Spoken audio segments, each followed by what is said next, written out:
Hi everyone, I'm Ellen Sweeney and welcome to this week's edition of Tips for iOS. In this week's episode, we'll do a little walkthrough of iCloud and iCloud Drive. First, let's take a look at the storage space in iCloud. So the first thing we're going to do is tap Settings, and then we're going to scroll down to iCloud. And here we're going to tap on where it says Storage. In this panel, you'll see the total storage, you'll see available storage, managed storage, and then for me it says change storage plan because I've purchased an upgrade from Apple for 99 cents to purchase the 50 gigabytes. Normally where it says total storage, if you haven't purchased anything from Apple, it's going to say 5 gigabytes there, and below that it's going to tell you how many gigabytes you have left. So depending on how many apps and how much data you have stored on your iPhone is going to depend on how much available storage you have left. And you can find this out by touching Manage Storage. And it'll take a couple of seconds for that to come up. And here you'll see everything that you have backed up to iCloud. So as you can see, I have an iCloud photo library of 8.3 gigabytes. And then you'll see my iPhone and my iPad. And each of those have 9.3 and 3.5 gigabytes that I back up to iCloud. If you scroll down below that, you'll see all your documents, your data, your apps that back up, and your mail. So if you're somebody who takes a lot of photos and you have a huge photo library, as you can see, mine's 8.3 gigabytes, and there's people that have way more than that. And it's important that you back up your photos, then you're automatically going to go over that 5 gigabyte limit. And so you're almost forced by Apple to then purchase that 50 gigabyte of extra data. And for 99 cents a month, that's pretty cheap.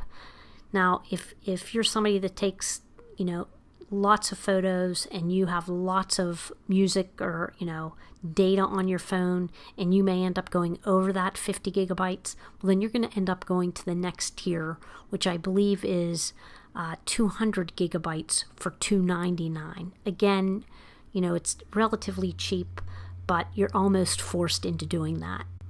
In the blog post, I talked about 3 things that you needed to make sure that you were able to back up every day from your iPhone or your iPad. And what you need is enough storage, which we've covered here. You need to be plugged into power, and you need to be connected to Wi-Fi. So let's just go back and make sure that you have backup set up correctly. So now here we are in iCloud. If you scroll down until you see backup, you want to make sure that that is turned on, and it'll tell you the last time it backed up.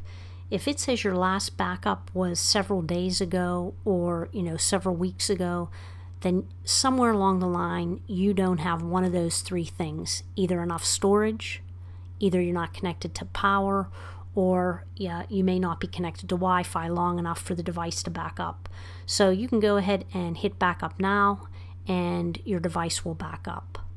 So now let's talk about iCloud Drive. And to get to iCloud Drive, we're just going to go back to iCloud and we're going to scroll up and you will see iCloud Drive. You should have that turned on, and if you don't, go ahead and tap on that and you'll see where you can toggle the switch on for iCloud Drive. You'll also see a toggle switch for Show on Home Screen, and what that does is it puts an iCloud Drive app right on your home screen so you can access it. If you scroll below, you'll see all of your apps that back up to iCloud Drive. If you feel that you don't need some of these apps to back up, go ahead and turn them off, and that will save you some space. But if you're using something that saves data, you want to make sure that it's turned on and saving to iCloud Drive. So let me show you what iCloud Drive looks like on your iPhone. It'll also look like this on your iPad. So I'm just going back to my home screen and scrolling over until I see iCloud Drive. I'm going to tap on that to open, and as you can see, there are folders located within iCloud Drive. You can open the folders. I'll open Pages, and so this is where you would see all of your Word documents saved. So there are many things that you can save into iCloud Drive. I've saved videos, I've saved images, I've saved Word documents.